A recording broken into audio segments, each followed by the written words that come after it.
Hugo Chavez was alive before GBay99 started making videos. Hugo Chavez died after GBay99 started making videos. GBay99 killed Hugo Chavez. This is a very goofy example of an actual problem. Most people in the world have a serious bit of trouble when it comes to differentiating between correlation and causality. People think just because two statistics correlate must mean they caused each other to happen. Here's a classic example that people often use to iterate the point. This is a very scientific graph showing the number of pirates there are in the world and the average temperature of the Earth as time goes on. As the number of pirates has decreased over the years, the average temperature of the Earth has increased. Someone who doesn't understand the difference between correlation and causality may think that one of these events caused the other to happen, but that's obviously not true.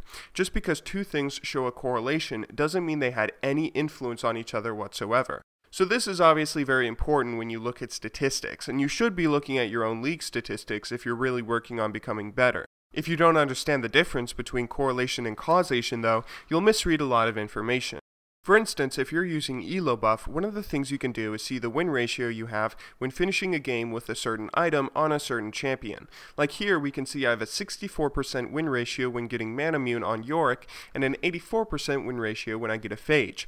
This may lead you to think that I should get the Phage first, or at least before the Manamune, but there are other things that factor into this. Just because my win ratio has a correlation with certain items doesn't mean they cause each other. The reason I have such a high win ratio when getting a Phage is because I never bother getting one unless I've snowballed extremely hard and already have a large amount of my core items. If the game goes anything other than nearly perfect, chances are I won't have the opportunity to even get a Phage before the game is over. I only get it when the game's pretty much already won. The Phage isn't what's causing me to have a high win ratio. The high win ratio is what's making me get the Phage, causing an outlying statistic on stat sites like this. It doesn't have to be something as crazy specific as this though. It can be just as basic as the enemy team using an odd strategy. Let's say you just lost a game to a team who swapped their top and bot. They sent their AD and support against your top and their bruiser, who'd normally go top, against your AD and support bot.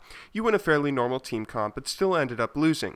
A brash, frustrated person may think that that strategy is what beat you. That's why you lost the game. But chances are the strategy isn't what caused you to lose. It's how you reacted, people's mechanics, and each individual player's skill that caused the outcome of the game.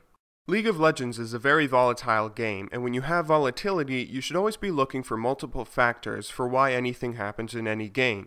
Maybe the reason you won that game is because your new build is extremely effective, or maybe it was because the enemy mid laner played a champion that he's never played before.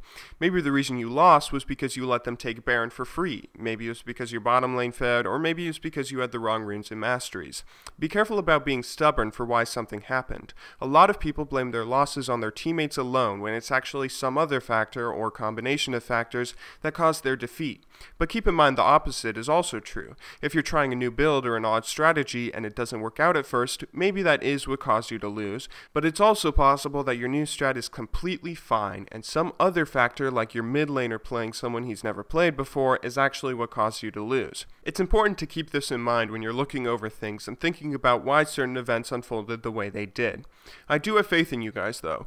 Way back when I released my Why You're Stuck in Elo Hell video, a large portion of people said that my graph showing how a high kill-death ratio often ends in a high win-loss ratio could have very well, just been merely a correlation. And while I was sort of just, trying to point out that people who say I go 10-1 every game but always lose are just flat out lying, it's good to see that many of you already grasp this concept very well and are always questioning information like this. Never stop doing that. Until next time though, thank you very much for watching, good luck in solo queue, and have a wonderful day.